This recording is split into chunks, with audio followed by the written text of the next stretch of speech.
Hello students, welcome to semesters वाला। तो जो बीटेक सेकेंड ईयर होता है वो सबसे क्रूशियल ईयर माना जाता है इंजीनियरिंग में। तो फर्स्ट ईयर में most of the subject common subject होते हैं और आप कई सारे सब्जेक्ट आप ऐसे पढ़ते हो जो शायद आपकी इंजीनियरिंग में आगे बहुत ज़्यादा हेल्पफुल नहीं होते हैं। फॉर एग्जांपल, अगर आप सीएस बैकग्राउंड से हैं, सीएस ब्रांच से हैं, तो आपने पढ़ा होगा basics of electronics engineering, basics of mechanical engineering, basics of electrical engineering, ethics, values, English, बहुत सारे सब्जेक्ट आप ऐसे पढ़ते हो जो शायद बहुत ज़्यादा हेल्पफुल नहीं हैं होंगे इन कमिंग ईयर्स, और वो सब्जेक्ट आप भूल भी जाओगे। ठीक है, लेकिन जो सेकेंड ईयर है ना वो सबसे क्रूशियल होता है। चाहे आप कुछ भी करने वाले हो, लाइक चाहे आप कॉलेज से प्लेसमेंट लेने वाले हो, या ऑफ कैंपस प्लेसमेंट लेने वाले हो, या आप किसी गवर्नमेंट एग्ज़ाम की प्रिपरेशन करने वाले हो, या आप हायर स्टडीज़ में जाने वाले हो, जो भी आपका गोल है, उन सारे गोल में की जो शुरुआत है, स्टेपिंग स्टोन है, जो पहला स्टेपिंग स्टोन है, वो बेसिकली क्या है, सेकेंड ईयर है। तो सेकेंड ईयर में अगर आप ये डिसाइड कर पाते हो कि बीटेक फोर्थ ईयर में आपको क्या चाहिए या बीटेक के बाद आपको क्या चाहिए, अगर ये आप डिसाइड कर लेते हो, तो ये पर्टिकुलर सेमेस्टर, थर्ड सेमेस्टर और फोर्थ सेमेस्टर सबसे ज़्यादा इंपॉर्टेंट रोल प्ले करता है। कैसे, वो वन बाय वन देखेंगे हम लोग। तो जब आप मैं एज्यूम कर रहा हूं कि आपने फर्स्ट ईयर पास कर लिया है और आपका एक अच्छा सीजीपीए बन गया है, एवरेज अबव एवरेज सीजीपीए आपका मेंटेन है, और आपने मैथ्स पढ़ रखी है, आपने एप्टीट्यूड थोड़ा बहुत पढ़ रखा है, राइट। तो अब आपको अपने सेकेंड ईयर को कैसे मैनेज करना है और किस तरीके से आप बेस्ट आउटपुट निकाल सकते हैं अपने करियर के लिए फ्रॉम दिस पर्टिकुलर ईयर में, सेकेंड ईयर में, वो उस पे आज हम लोग बात करेंगे। तो सबसे पहला जो पॉइंट हमारे पास होने वाला है, that is strengthen your core concepts and maintain good CGPA.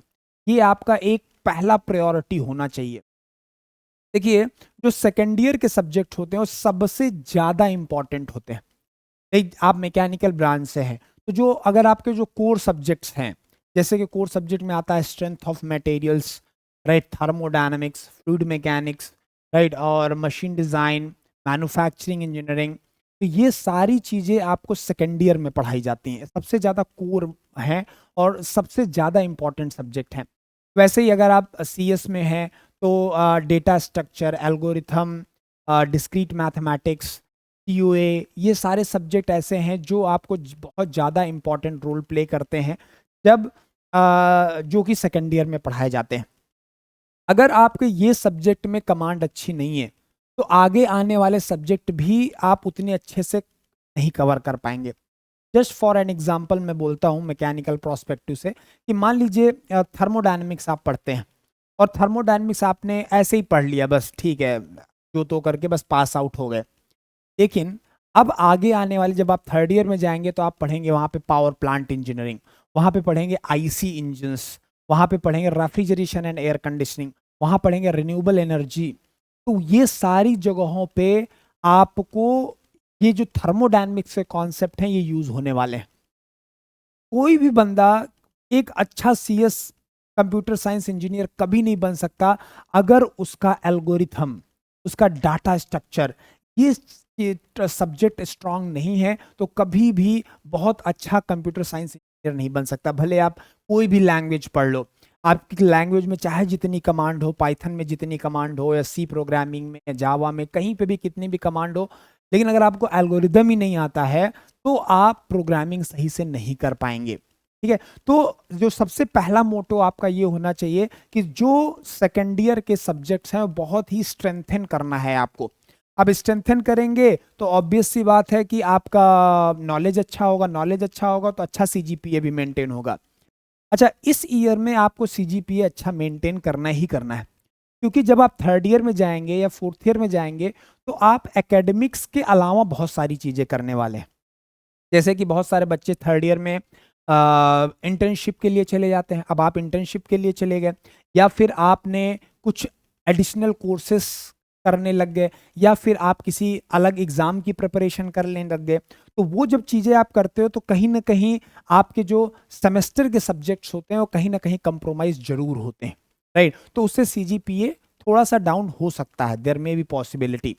तो अगर आपका बीटेक सेकेंड ईयर में आपका सीजीपीए अच्छा मेंटेन है तो वो कंपनसेट कर लेता है, और ओवरऑल सीजीपीए अगर आप 8 मेंटेन कर रहे हो थ्रू आउट बीटेक तो it is really really very very good. और ज्यादातर मैंने क्या देखा है, जो मोस्ट ऑफ द बच्चों का जो सीजीपीए डाउन होता है वो सेकेंड ईयर में ही डाउन होता है। उसका रीजन क्या है? रीजन बहुत सिंपल है। रीजन ये है कि सेकेंड ईयर के सब्जेक्ट ही सबसे ज्यादा इंपॉर्टेंट है, एज वेल एज सबसे ज्यादा टफ भी है, क्योंकि वो बेसिक सब्जेक्ट है। आप इंजीनियरिंग में आप बेसिकली इंटर कर रहे हो, फर्स्ट ईयर में तो कॉमन सब्जेक्ट थे, सेकेंड ईयर अब आप रियल इंजीनियरिंग में इंटर करो, तो रियल इंजीनियरिंग में जब आप इंटर करते हो तो आपको डिफिकल्टी लगती है कोई भी सब्जेक्ट को समझने में, तो ज्यादा एफर्ट आपको देना पड़ता है सेकेंड ईयर के सब्जेक्ट्स में, करेक्ट। तो अगर आप गुड सीजीपीए मेंटेन करते हो तो डेफिनेटली ये कहीं ना कहीं आपको बेनिफिट करेगा ही करेगा, चाहे आप हायर स्टडीज़ में जाइए, चाहे आप कॉम्पिटिटिव एग्जाम्स में जाइए, चाहे आप इंटरव्यू में जाइए या किसी इंटर्नशिप के लिए अप्लाई करिए, हर जगह एक पैरामीटर तो सीजीपीए होता ही होता है। अब आपके यहाँ मान लीजिए आप ने सेकेंड ईयर में बहुत अच्छा नहीं किया, राइट, आपने सीजीपीए मेंटेन नहीं किया, आपका CGPA let's say less than 7 आ गया या लेस देन 6 आ गया, in that case third year में जो इंटर्नशिप के लिए कंपनियां आएंगी उसमें आप बैठ ही नहीं पाओगे, क्योंकि वो क्राइटेरिया लगा देंगी, 7 का क्राइटेरिया लगा देंगी, 7.5 का क्राइटेरिया लगा देंगी। तो अगर आप 8 सीजीपीए ओवरऑल सेकेंड ईयर में मेंटेन कर रहे हो तो डेफिनेटली डेफिनेटली ये बहुत ज़्यादा हेल्पफुल होने वाला है। सेकेंड वेरी इंपॉर्टेंट पॉइंट यहाँ पे आता है कि डेवलप योर प्रैक्टिकल स्किल्स। अब देखो, जब ये सब्जेक्ट इंपॉर्टेंट है तो ऑब्वियसली इन सब्जेक्ट से रिलेटेड जो प्रैक्टिकल नॉलेज है, जो लैब्स हैं, वो भी इक्विवेलेंट इंपॉर्टेंट है। देखिए, जो आईआईटी का बच्चा है, जो एनआईटी का बच्चा है, उसे तो प्रैक्टिकल की बहुत अच्छा एक्सपोजर मिलता है, ये सही बात है, उनकी लैब वेल मेंटेन्ड रहती हैं, लैब को वो लोग प्रॉपर मतलब इंटेंशन के साथ प्रॉपर उसको वैल्यू देते हैं। किसी भी आईआईटी एनआईटी में जाइए, जितना जितना फोकस वहाँ के टीचर्स थेरेटिकल सब्जेक्ट में करते हैं उतना ही फोकस वो लैब में भी करते हैं। लेकिन प्राइवेट कॉलेजों में ऐसा नहीं होता है। प्राइवेट कॉलेजों में ज़्यादातर मैंने देखा है कि उनका पूरा इंटेंशन ये रहता है कि बच्चे थेरेटिकल नॉलेज अच्छे से गेन कर लें ताकि उनके अच्छे मार्क्स आ जाएं, क्योंकि जो मेजर मार्क्स आ रहे हैं, जो सीजीपीए बन रहा है, वो बेसिकली किसके बेसिस पे बन रहा है? थेरेटिकल सब्जेक्ट के। तो लैब में एक फॉर्मेलिटी ही सिर्फ कर रहे होते हैं, पर ऐसा मत करिए। क्यों? क्योंकि आप सब्जेक्ट को कभी भी रिलेट नहीं कर पाएंगे।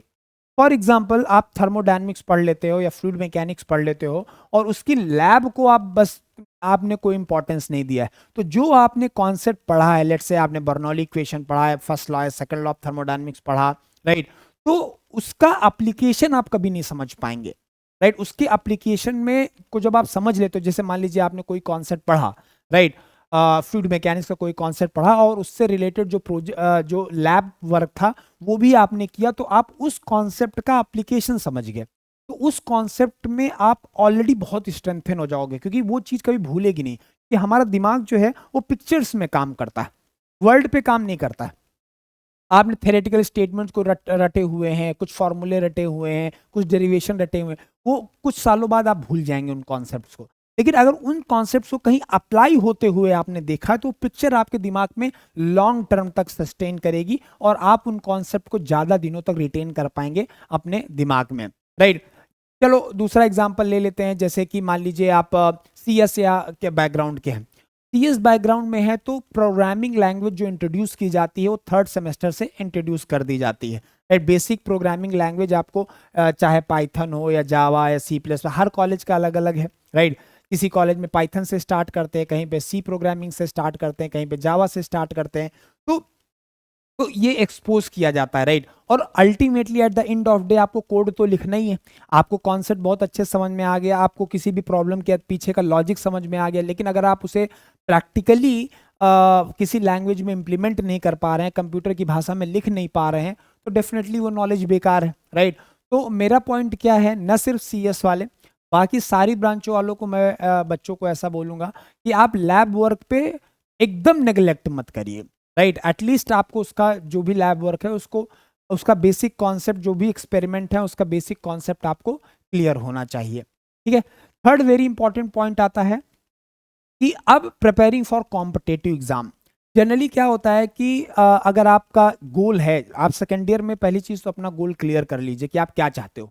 अगर आप चाहते हो कि लेट्स से कि हमें कॉलेज से प्लेसमेंट चाहिए, आपके कॉलेज में बहुत अच्छा प्लेसमेंट है, आप आईआईटी एनआईटी से हो, तो चाहे आप कोर ब्रांच से हो या फिर आप सीएस से हो या आईटी से हो, आप इस बात को गोल बना सकते हो कि कॉलेज में जब हम फोर्थ ईयर में रहेंगे तो हम एक अच्छा प्लेसमेंट लेके निकलेंगे यहाँ से, राइट। तो वो जेन्युइन चीज है। लेकिन कई सारे प्राइवेट कॉलेजों में क्या हो रहा है, प्राइवेट कॉलेजों में प्लेसमेंट उतना अच्छा है नहीं। जब प्लेसमेंट उतना अच्छा नहीं है तो बेसिकली आपको मूव करना पड़ता है या तो हायर स्टडीज के लिए, या फिर आपको जाना पड़ता है किसी कॉम्पिटिटिव गवर्नमेंट एग्जाम के लिए, जैसे पीएसयू के एग्जाम्स हो गए, या फिर स्टेट गवर्नमेंट के एग्जाम हो गए, या बहुत सारे बच्चे यूपीएससी के लिए प्रिपेयर करते हैं। अच्छा, ये सिर्फ इसलिए नहीं है, मैं ये नहीं बोलता हूँ कि आईआईटी एनआईटी वाले प्रिपेयर ही नहीं करते हैं इन सारे एग्जाम के लिए, नहीं ऐसा नहीं है। बहुत सारे लोगों का अलग अलग गोल होता है। उनको ये है कि हाँ ठीक है, मुझे इमीडिएट जॉब नहीं चाहिए, मुझे यूपीएससी की प्रिपरेशन करना है, सिविल सर्विसेज के प्रिपरेशन करना है। मान लीजिए मैं मैकेनिकल का स्टूडेंट हूँ और मैंने डिसाइड किया कि मुझे फ्यूचर में यूपीएससी लिखना है, तो और जो यूपीएससी का मेंस का पेपर होगा उसमें मैं मैकेनिकल इंजीनियरिंग को अपना सब्जेक्ट रखूंगा, तो आपको अभी से उसकी प्रिपरेशन स्टार्ट करनी पड़ेगी, राइट। तो अगर आप ऐसा सोचते हो कि हाँ भाई हमें अब गेट की प्रिपरेशन करना है, फॉर एग्जांपल, जस्ट एग्जांपल मैं ले रहा हूँ, चाहे आप गेट की प्रिपरेशन भी कर सकते हैं, जीआरई, यूपीएससी, कैट, बहुत सारी चीजें प्रिपेयर करने के लिए। मैं गेट का एक एग्जांपल लेता हूँ। अगर आपने डिसाइड किया कि मैं गेट का, क्योंकि गेट में सबसे ज्यादा अपॉर्चुनिटीज हैं आज की डेट में देखा जाए तो, एक इंजीनियर अगर हायर स्टडीज में जाता है तो उसे गेट के थ्रू ही जाना पड़ेगा। एक इंजीनियर अगर गवर्नमेंट जॉब में जाता है तो 70% गवर्नमेंट जॉब आज की डेट में गेट के थ्रू ही मिलती हैं। अच्छी गवर्नमेंट जॉब्स की बात कर रहा हूँ, या फिर पीएसयूज की जॉब की बात कर रहा हूँ, तो वो किसके थ्रू मिलती है, गेट के थ्रू मिलती है। तो मान लीजिए आपको डिसाइड होता है गेट की प्रिपरेशन करना है। जब आप गेट की प्रिपरेशन के लिए डिसाइड करते हो तो आप देखते हो कि थर्ड सेमेस्टर में आपको 3 से 4 ऐसे सब्जेक्ट मिलेंगे, और अगेन फोर्थ सेमेस्टर में 3 से 4 सब्जेक्ट ऐसे मिलेंगे जो कि गेट में बहुत ज्यादा इंपॉर्टेंट रोल प्ले कर रहे होंगे। मैं आपको इसका एक प्रॉपर एग्जांपल देता हूं। देखिए गेट में होता क्या है, राइट। अगर मैं इसका प्रॉपर एग्जांपल आपको दूं तो गेट में बेसिकली क्या हो रहा है, ध्यान समझिएगा। गेट में सबसे ज्यादा अपॉर्चुनिटीज हैं। किसी भी इंजीनियर को अगर बेस्ट पॉसिबल अपॉर्चुनिटीज चाहिए तो वो गेट के थ्रू मिलेंगी, राइट। गेट के थ्रू क्या क्या मिल सकता है मैं आपको बताता हूं, राइट। सबसे पहला तो हो गया कि आप गवर्नमेंट जॉब में जाना चाहते हैं या पीएसयूज में जाना चाहते हैं, राइट। तो ये हो गया। आप हायर स्टडीज में जाना चाहते हैं, मतलब एमटेक में जाना चाहते हैं या एमएस में जाना चाहते हैं। एंड वेरी इंपॉर्टेंट, अगर आप कॉलेज से प्लेसमेंट भी ले रहे हैं, राइट, प्लेसमेंट भी ले रहे हैं, तो क्या प्लेसमेंट जब होगा तो क्या वहां पे रिटन एग्जाम नहीं होगा? होगा। वहां पे भी तो रिटन एग्जाम होता ही है ना, राइट। वहां पे आपको ऑब्जेक्टिव पेपर दिया जाएगा। आपको पहली स्क्रीनिंग तो यही है ना कि आपको जो एग्जाम होगा, जो कंपनी एग्जाम लेंगी, वो तो क्वालिफाई करना पड़ेगा। फिर जब आप इंटरव्यू में जाते हो तो क्या वो टेक्निकल राउंड नहीं लेंगे? Most of the question, 70% question जो इंटरव्यू में पूछे जाते हैं टेक्निकल पूछे जाते हैं। तो अगर आपका गेट का सिलेबस आपने पढ़ा है, मतलब आपका टेक्निकल बहुत स्ट्रांग होने वाला है। और टेक्निकल जब स्ट्रांग होगा तो वो हर जगह कहीं ना कहीं हेल्प करेगा ही करेगा। अब इसमें सेकेंड ईयर का क्या रोल है मैं आपको बताता हूं। गेट में क्या क्या आता है, गेट में 15 नंबर की मैथमेटिक्स आती है, 13 to 15 मार्क्स की। 13 to 15 मार्क्स की क्या आती है, मैथ्स आती है, राइट। जो कि मैथ्स कौन सी वाली मैथ्स होती है, इंजीनियरिंग मैथमेटिक्स होती है, जो बीटेक फर्स्ट ईयर में आप पढ़ते हो। M1 M2 M3 जो आप पढ़ते हो बीटेक फर्स्ट ईयर में, M1 M2 BTech first year में पढ़ते हो, और M3 आप बीटेक सेकेंड ईयर में पढ़ते हो, राइट। तो मैथ्स आता है 13 to 15 मार्क्स का। तो यानी अगर आप फर्स्ट ईयर और सेकेंड ईयर में देखें तो आपको मैथ्स 15 नंबर की मैथ्स आप प्रिपेयर कर सकते हो, राइट। मोस्ट ऑफ द कॉलेजों में एप्टीट्यूड भी पढ़ाया जाता है, राइट। नहीं पढ़ाया जाता है तो आपको पढ़ लेना है, राइट। एप्टीट्यूड बेसिकली क्या है, इसमें क्वांट का पार्ट होता है, क्वांटिटेटिव एप्टीट्यूड होता है, रीजनिंग होता है, थोड़ा बहुत इंग्लिश होता है। ये सारा कुछ आप बीटेक फर्स्ट ईयर में भी पढ़ते हो मोस्ट ऑफ द कॉलेजेस में, राइट। तो एप्टीट्यूड अगर आप प्रिपेयर कर लेते हो, एप्टीट्यूड 15 नंबर की आती है। तो 30 नंबर का तो सिर्फ यही हो गया, 30 नंबर का यही हो गया। अब आ जाते हैं टेक्निकल में। तो टेक्निकल कितने नंबर का हो गया, टेक्निकल अप्रोक्सीमेटली 70 to 72 मार्क्स का पूछा जा रहा है, 70 to 72 मार्क्स का पूछा जा रहा है। अब हमसे ध्यान समझिएगा, हर एक सब्जेक्ट से ऑन एन एवरेज 8 मार्क्स का पूछा जाता है, राइट। स्पेशली जो सेकेंड ईयर के सब्जेक्ट हैं उनका वेटेज ज्यादा है, उनका वेटेज क्या है, ज्यादा है। तो सेकेंड ईयर में जब थर्ड सेमेस्टर पे आप होते हो तो 4 सब्जेक्ट आपके होते हैं जो कि गेट में अच्छा वेटेज रखते हैं, और फोर्थ सेमेस्टर में अगेन 4 सब्जेक्ट होते हैं जो कि अच्छा वेटेज रखते हैं, राइट।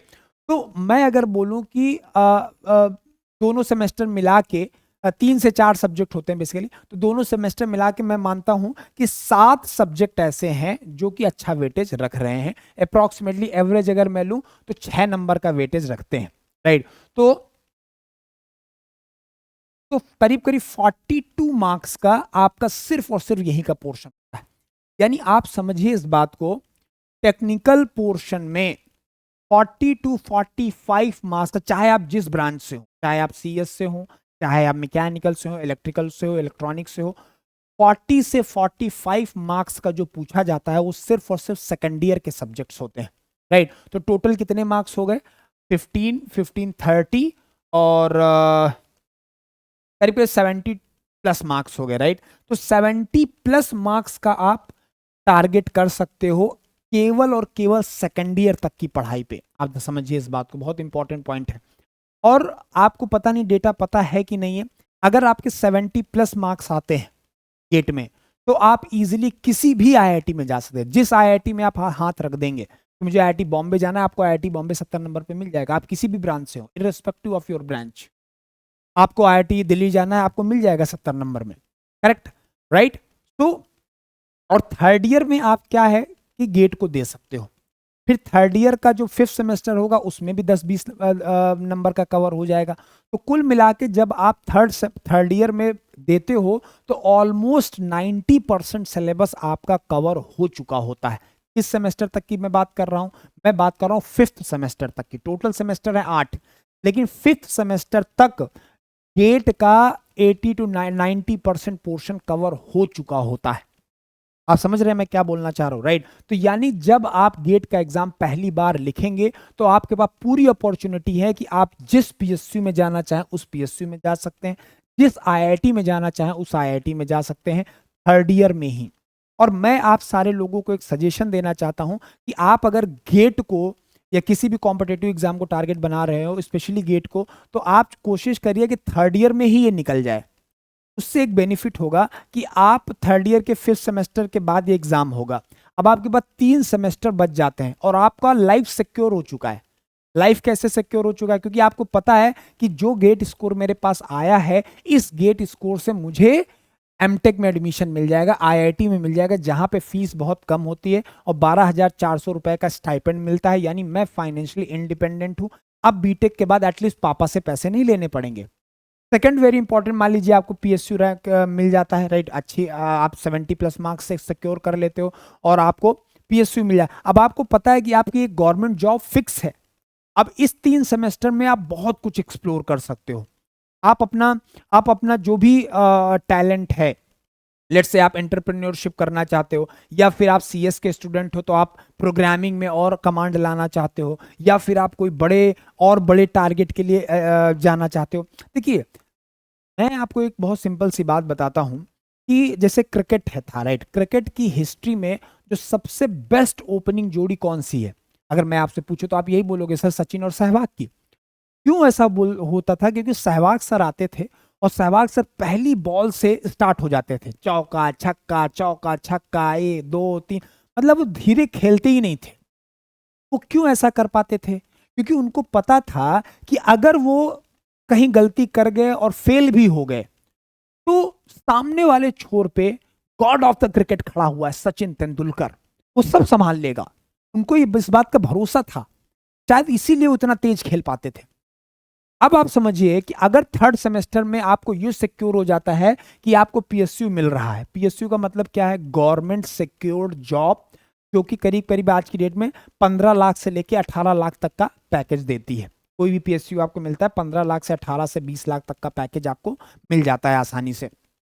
यानी आपकी एक जॉब सिक्योर हो चुकी है। अब आप फ्री हैंड खेल सकते हो, 3 सेमेस्टर बचे हुए हैं, एकदम फ्री हैंड खेल सकते हो, जो चाहे आप कर सकते हो। आपको लगता है कि यार मैं गूगल के लिए प्रिपेयर करता हूं, तो गूगल में क्या हो रहा है, गूगल में क्यों नहीं जा सकता हूं, चलो गूगल के लिए प्रिपेयर कर, गूगल प्रिपेयर कर सकते हो। पीएचडी के लिए सोचते हैं, कुछ और नया रिसर्च करते हैं, चलो कुछ कुछ इनोवेटिव बनाते हैं फोर्थ ईयर प्रोजेक्ट में। अब बताइए फोर्थ ईयर में आपकी जॉब नहीं लगी है, क्या आप प्रोजेक्ट पे फोकस कर पाएंगे? नहीं, नहीं कर सकते आप बीटेक फोर्थ ईयर में प्रोजेक्ट। आप फिर ऐसे ही नॉर्मल प्रोजेक्ट बना के छोड़ दोगे। क्यों बना के छोड़ दो? क्योंकि आप अगर बीटेक फोर्थ ईयर के प्रोजेक्ट पे फोकस कर रहे हो तो फोर्थ ईयर के बाद आपको कुछ मिल ही नहीं रहा है, ना आपको हायर स्टडीज के लिए कोई बुला रहा है, ना कोई जॉब मिल रही है, ना कुछ मिल रहा है। तो थर्ड ईयर में अगर आप क्लियर कर लेते हो तो अच्छा एक चीज और भी है, आपका एक कॉन्फिडेंस लेवल बहुत बढ़ जाता है। जब आप किसी भी इंटरव्यू में अपेयर होते हो, फोर्थ ईयर में आप गए, आपका प्लेसमेंट चल रहा है कॉलेज में, और आप किसी भी इंटरव्यू में जाते हो तो वो कॉन्फिडेंस आपके अंदर आएगा कि यार अगर ये जॉब मुझे नहीं भी मिली तो क्या ही फर्क पड़ता है। मुझे कितने सारे स्टूडेंट बोलते हैं सर वो कॉलेज में प्लेसमेंट होता है, इंटरव्यू मुझे निकाल देते हैं। क्यों निकाल? सर मैं इंटरव्यू में पता नहीं क्यों मैं जाता हूँ कांपने लगता हूँ, मुझे डर लगने लगता है। डर इसलिए लग रहा है क्योंकि तुमको लग रहा है इस इंटरव्यू में अगर मेरा सिलेक्शन नहीं हुआ तो क्या होगा, पता नहीं आगे मेरा क्या होगा, आगे कोई जॉब कंपनी आएगी कि नहीं आएगी। राइट, ये दिमाग में है कि जॉब मिलेगी कि नहीं मिलेगी। अब यहाँ जॉब मिल चुकी है भाई, जॉब मिल चुकी है। जब जॉब मिल चुकी है तो क्या डरना, दोगे तो अच्छी बात है, नहीं दोगे तो मेरे पास जॉब है। सही समझ में आ रहा है? राइट। तो मेरा सारे बच्चों से मतलब, मैं देखो मैं एक कंपनी में काम कर रहा हूं और मुझे गलत सलाह देके कुछ नहीं मिलने वाला है। मेरी जितनी सैलरी है वो है। राइट, अगर मैं यहाँ पे आपको कोई भी गलत सलाह दे दूं तो क्या मेरी सैलरी बढ़ जाएगी? नहीं बढ़ेगी। लेकिन हाँ, अगर मैं आपको सही सलाह देता हूं, कहीं पे भी आप मुझे कभी जिंदगी में मिल गए या आपने कमेंट सेक्शन में ही एक दो कमेंट अच्छा लिख दिया, सर आपने बहुत अच्छा स्ट्रेटजी बताया, बहुत अच्छा लगा, मेरी लाइफ में थोड़े चेंजेस आ गए हैं, तो डेफिनेटली मुझे बहुत अच्छा लगेगा। सैलरी तो मेरी उतनी ही है, लेकिन एप्रिसिएशन आदमी को बहुत इंकरेज करता है। समझ में आ रहा है आपको? राइट। तो मुझे कोई गलत सलाह देके कोई फायदा नहीं है, सही सलाह देके मुझे बहुत सारा फायदा है। राइट। मैं कहीं पे जा रहा हूं, मैं आपको एक बात बताता हूं। एक बार हैदराबाद से जब हम लोग जाते हैं, एक मल्लिका अर्जुन का मंदिर है, राइट, तो वहां पे मैं पूरी फैमिली आई थी मेरी हैदराबाद में, तो हम लोग जा रहे थे, कार से गए। तो वहां जब जाते हैं उससे पहले एक डैम पड़ता है, एक हाइड्रो इलेक्ट्रिक पावर प्लांट है। तो वहां पे उस दिन वो किसी रीजन वच बंद था, तो उस दिन वो जाने नहीं दे रहे थे, तो सारी गाड़ियां वापस जा रही थी। अब हम 2 घंटे की जर्नी करके गए थे, अब मंदिर के थोड़ा पहले से ही मुझे वापस आना पड़ रहा था। तो हम कैब से गए थे, तो कैब वाले से बोला भाई यू टर्न मारो चलते हैं। तब तक मैंने देखा एक लड़का दौड़ते दौड़ते आ रहा था, लड़का दौड़ते दौड़ते आ रहा था, और उसने नॉक किया शीशे को, तो मैंने शीशा डाउन किया। बोला अरे सर आपने मुझे पहचाना? हमने कहा सॉरी मैं सर, लास्ट ईयर आपने मुझे थर्मल और फ्लूइड मैकेनिक्स पढ़ाया था सर, और मैं यहाँ पे इंजीनियर हूँ सर, मेरा यहाँ पे सिलेक्शन हो गया था पीएसयू में, तो मेरा पोस्टिंग यहीं पे है सर, आप यहाँ पे कैसे? मैंने बोला कि यार मैं मंदिर जा रहा था लेकिन आज यहाँ कुछ प्रॉब्लम बंद है। अरे सर बंद तो है लेकिन आपके लिए थोड़ी ना बंद है सर, ए खोलो, जाने दो सर को। आप इमेजिन नहीं कर सकते कि मैं कितना खुश हो गया। मेरा मतलब मुझे अपनी अपनी फैमिली की नज़र में, मेरी भाभी बैठी थी, मेरे भैया बैठे हुए थे, मेरी मम्मी बैठी हुई थी, उन सब के सामने मेरा जो इज्जत बढ़ा है ना, राइट। मेरी मेरी भतीजी एक बैठी हुई थी, उसने बोला अरे वाह चाचू यार आपका तो बड़ा पावर है। तो कितना अच्छा लगा मुझे, क्योंकि उस लड़के को कभी ना कभी वो दौड़ के क्यों आया, क्योंकि उसको कभी ना कोई बात मैंने ऐसी बताई होगी जिंदगी में शायद, राइट, जो उसको लग गई होगी, जिसने उसको उस मुकाम तक पहुंचा दिया है कि वो एक हाइड्रो इलेक्ट्रिक पावर प्लांट में जाके इंजीनियर बन गया है। समझ में आ रहा है? तो ये एक बहुत इंकरेजिंग चीज है। तो मैं आपको कोई गलत सलाह क्यों ही दूंगा? तो मेरी पर्सनल आपसे सलाह है, रिक्वेस्ट भी मान सकते हो, वैसे मैं रिक्वेस्ट करने वाला कोई होता नहीं हूँ, फिर भी मैं बोलता हूँ कि आप सेकेंड ईयर में सबसे ज्यादा सीरियस रहिए। सेकेंड ईयर आपका भविष्य तय करने वाला है। विश्वास मानिए, आपका पूरा का पूरा इंजीनियरिंग करियर जो है वो सिर्फ और सिर्फ सेकेंड ईयर के बेसिस पे रन होगा। आज नहीं कल आप रियलाइज करेंगे इस बात को। ठीक है। तो नेक्स्ट वेरी इंपॉर्टेंट पॉइंट, अब अगर आपके पास टाइम है तो आपको क्या करना है, explore the online learning platforms. जैसे अब आप गेट के लिए प्रिपेयर कर रहे हैं फॉर एग्जाम्पल, तो आपको क्या है, आपको रिसोर्सेज उतने सारे नहीं मिलेंगे क्योंकि आपने बहुत सारे सब्जेक्ट पढ़े ही नहीं है, फर्स्ट टाइम पढ़ने जा रहे हैं, राइट। तो आप और आपके जो कॉलेज में टीचर पढ़ा रहा है शायद वो सेमेस्टर के हिसाब से पढ़ा रहा है, राइट। तो अगर आप वहां करते हो तो बहुत सारे ऑनलाइन लर्निंग, जैसे गेट वाला ही हो गया फॉर एग्जाम्पल, राइट। तो गेट वाला में आप ऑनलाइन वहां पे कॉलेज में रह के, हमारे टाइम पे ऐसी फैसिलिटी नहीं थी, हम अगर चाहते कि सेकेंड ईयर में हम गेट का प्रिपरेशन कर ले तो हम नहीं कर सकते थे, क्योंकि कोई कोचिंग अवेलेबल नहीं थी और हम कॉलेज छोड़ के कोचिंग जा नहीं सकते थे, क्योंकि कोचिंग हैदराबाद, दिल्ली और इधर उधर कहीं हुआ करती थी बड़े बड़े शहरों में, तो हम जा ही नहीं सकते थे, राइट, जाना पॉसिबल ही नहीं था, राइट। तो इस वजह से क्या था, आज ऑनलाइन प्लेटफॉर्म है। सिर्फ गेट की बात मैं नहीं कर रहा हूँ, मान लीजिए आपका गोल है कि मुझे सीएस में आगे अच्छा करना है, राइट, तो आप सीएस की जो प्रोग्रामिंग लैंग्वेजेस है उस पर कमांड करना है, एल्गोरिदम में कमांड करना है, डाटा स्ट्रक्चर में कमांड करना है, तो आप उसके लिए कर सकते हैं, चाहे गेट के थ्रू करिए। जैसे मैं एक एग्जांपल देता हूँ, यहाँ पे जो अपना फिजिक्स वाला है, इनका एक स्किल वाला भी चलता है, स्किल वाला। तो स्किल वाला में क्या होता है कि ये सारी स्किल्स सिखाई जाती है, communication skills, programming skills, data science का जो आजकल है, रोबोटिक्स की चीज़ें हैं, ये सारी चीज़ें सब, तो उनमें आप ऑनलाइन प्लेटफॉर्म के थ्रू आप एक्सप्लोर करिए कि क्या चीज़ आपके काम की है, और उस काम की चीज़ को आजकल ऑनलाइन सब कुछ अवेलेबल है, बस एक बार ढूंढ के करने वाली बात है, ठीक है। तो उसको थोड़ा एक्सप्लोर करिए, जो काम की चीज़ें हैं वो आप आगे पढ़ सकते हो। नेक्स्ट आता है start working on the internship. अब आपको पता है कि जो सीए, ये मेनली सीएस के बच्चे के लिए है, कि जब आपको पता है कि सेकेंड ईयर के बाद से इंटर्नशिप होने लगेगी, राइट, तो जो इंटर्नशिप वाला के का सिलेक्शन प्रोसेस होगा, क्या वो थर्ड ईयर के सब्जेक्ट के बेसिस पे होगा? ऑब्वियसली नहीं। क्या वो फर्स्ट ईयर के सब्जेक्ट के बेसिस पे होगा? नहीं, क्योंकि फर्स्ट ईयर में आपने क्या पढ़ा है, basics of electronics engineering, but आप सीएसटी कंपनी में जा रहे हो, उसको कोई फर्क नहीं पड़ता। बेसिक्स ऑफ मैकेनिकल इंजीनियरिंग, उसको कोई फर्क नहीं, वो क्यों पूछेगा बेसिक्स ऑफ मैकेनिकल इंजीनियरिंग?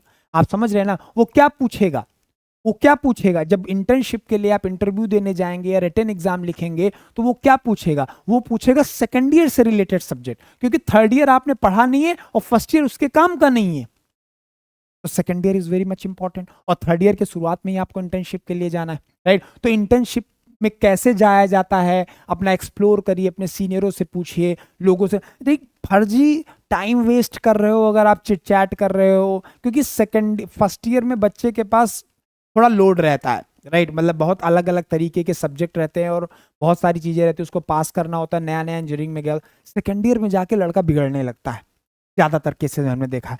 वो क्या है, फर्स्ट ईयर में उसकी गर्लफ्रेंड बन जाती है, फिर सेकेंड ईयर में गर्लफ्रेंड के साथ टाइम स्पेंड कर रहा है, दोस्ती यारी इतनी बढ़ जाती है, पूछिए मत, केवल दोस्ती यारी में पूरा टाइम जा रहा है।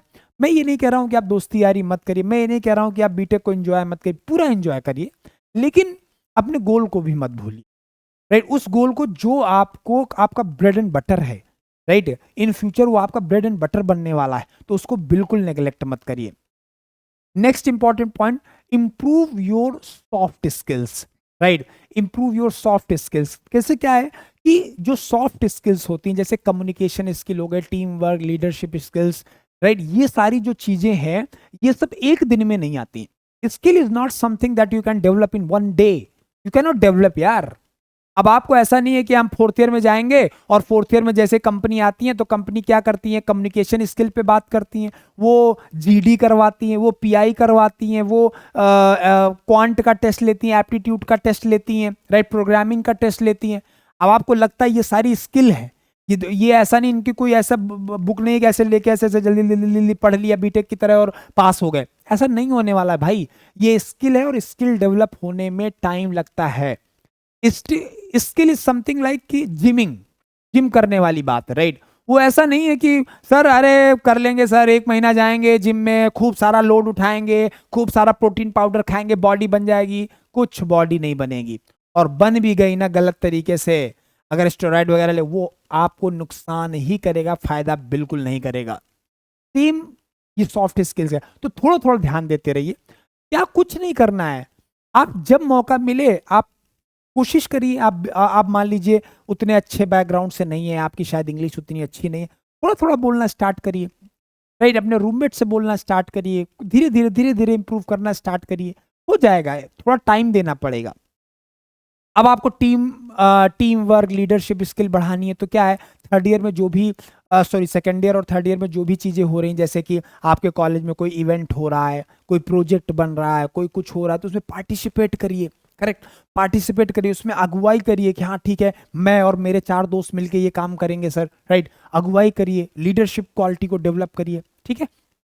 तो वो है, बहुत सारे सेमिनार्स होते हैं, सेमिनार ऑर्गेनाइज करवाइए, और उनसे मिलिए। मैं अभी आईआईटी खड़गपुर गया था, राइट, कुछ दिन पहले की बात है, मैं आईआईटी खड़गपुर गया था। तो वहाँ पे जब मैं गया तो वहाँ मैंने देखा कि कुछ बच्चे हैं जो इस सेमिनार को, एक सेमिनार था मेरा, तो वहाँ पे कुछ बच्चे एक्चुअली उस सेमिनार को ऑर्गेनाइज करवा रहे थे। तो दे आर डेवलप। मैंने बोला कि यार तुम मतलब तुम क्यों इंटरेस्ट ले रहे हो इस पर्टिकुलर, तो they are simply saying that they want to improve their management skills. उनकी मैनेजमेंट स्किल इंप्रूव हो रही है, ठीक है। तो इस पे आप काम करना स्टार्ट करिए। फिर उसके बाद है learn new tools and technologies. देखिए इस बात से हम बिल्कुल डिनाई नहीं करते हैं कि जो हमारा कोर्स करिकुलम है बीटेक का, वो कहीं ना कहीं ओल्ड पैटर्न में चलता है। तुम मानते हो कि नहीं मानते हो? तुम वही पुरानी थर्मोडायनेमिक्स पढ़ रहे हो, वही पुरानी फ्लूइड मैकेनिक्स पढ़ रहे हो, बहुत सारे सब्जेक्ट आप ऐसे पढ़ रहे हो जो जिनका यूज अब होना बंद हो गया है, लेकिन पढ़ा आप वो भी रहे हो, right. Even most of the subject के साथ ऐसा है। मैं ये नहीं कहता हूं कि उनका इंपॉर्टेंस नहीं है, दे आर बेसिक्स, वो आनी चाहिए, लेकिन उनसे रिलेटेड जो नई टेक्नोलॉजी है उनको भी आप पढ़िए। जैसे आपने फ्लूइड मैकेनिक्स पढ़ ली कि फ्लूइड फ्लो होता है, हीट ट्रांसफर आपने पढ़ लिया, आप उसके साथ साथ देखिए कि इसके अलावा क्या किया जा सकता है। ऑटो कैड हो गया, कैटिया हो गया, वहां पे डिजाइन बनाना होता है। एनसिस हो गया, एनालिसिस करना होता है, हीट ट्रांसफर के एनालिसिस, फ्लूइड मैकेनिक्स के एनालिसिस, बहुत सारे सॉफ्टवेयर्स हैं, राइट। ऑटो कैड और बहुत सारे डेटा साइंस से रिलेटेड बहुत सारे सब्जेक्ट होते हैं। रिन्यूएबल एनर्जी आजकल एमर्जिंग चीजें हैं, राइट। उस पे बहुत सारे, रोबोटिक्स पे कितने सारे कोर्सेज चल रहे हैं, ऑनलाइन सब अवेलेबल है। आप उन पे थोड़ा थोड़ा टाइम दीजिए, एटलीस्ट सर्च करिए, जानने की कोशिश करिए क्या होता है, कैसे पढ़ना है, ठीक है। Then next very important work is networking. आप अपने नेटवर्क पे काम करिए। देखिए दुनिया में आपको बहुत सारे लोग मिलते हैं डेली बेसिस पे, पर आपको लगता है क्या सबसे आपको नेटवर्क बनाने की जरूरत है? नहीं। आपने अगर गलत आदमी से नेटवर्क बनाया तो डेफिनेटली वो आपका टाइम किल करेगा, डेफिनेटली, राइट। तो आपका ये करेक्ट टाइम है, आप क्या करिए, लिंक्डइन के तरह, लिंक्डइन जैसे आप यूज करिए। आप फेसबुक यूज कर रहे हो, गलत यूज कर रहे हो। सर मैं तो सोशल मीडिया, मैं तो इंस्टाग्राम यूज करता हूं, मत करो। करना है लिंक्डइन करो ना, मैं खुद ही बोल रहा हूँ। लिंक्डइन करिए, उसमें जो बड़े बड़े कंपनियों के सीईओ हैं, अलग सर को फॉलो करिए, प्रतीक महेश्वरी सर को फॉलो करिए। बड़े बड़े कंपनियों के सीईओ हैं, उनके एडवाइजर्स हैं, बहुत बड़े बड़े लोग हैं जो वहाँ पे हैं, जो अपने ब्लॉग्स लिखते हैं, जो अपनी एक्सपीरियंस को शेयर करते हैं, राइट। उनको उनको मैं खुद मतलब मैं खुद अलग सर के ब्लॉग्स पढ़ता रहता हूँ आए दिन, प्रतीक महेश्वरी सर के ब्लॉग्स पढ़ता हूँ, मुझे पता चलता है कि एग्जैक्टली मार्केट में चल क्या रहा है, राइट।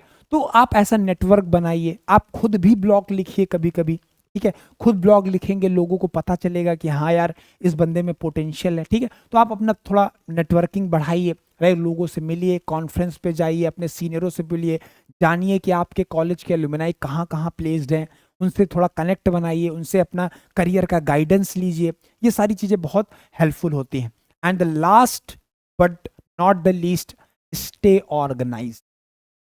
ये सबसे इंपॉर्टेंट पॉइंट है, ये सबसे लास्ट पॉइंट है और सबसे इंपॉर्टेंट पॉइंट है। क्यों मैं ऐसा बोल रहा हूं? क्योंकि बीटेक खत्म होने के बाद 70% बच्चों को पता ही नहीं होता है उन्होंने क्या क्या पढ़ा, क्या क्या नहीं पढ़ा।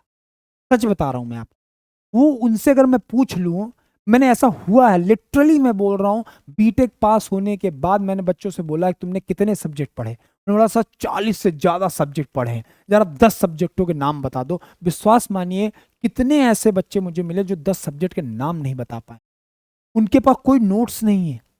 जब बीटेक कंप्लीट हुआ तो खाली हाथ घर पहुंच गए डिग्री लेके। यार एक डिग्री लेके आप जा रहे हो, कागज का टुकड़ा लेके जा रहे हो, आपको लग रहा है कि आप बहुत सक्सेसफुल हो जाओगे लाइफ में?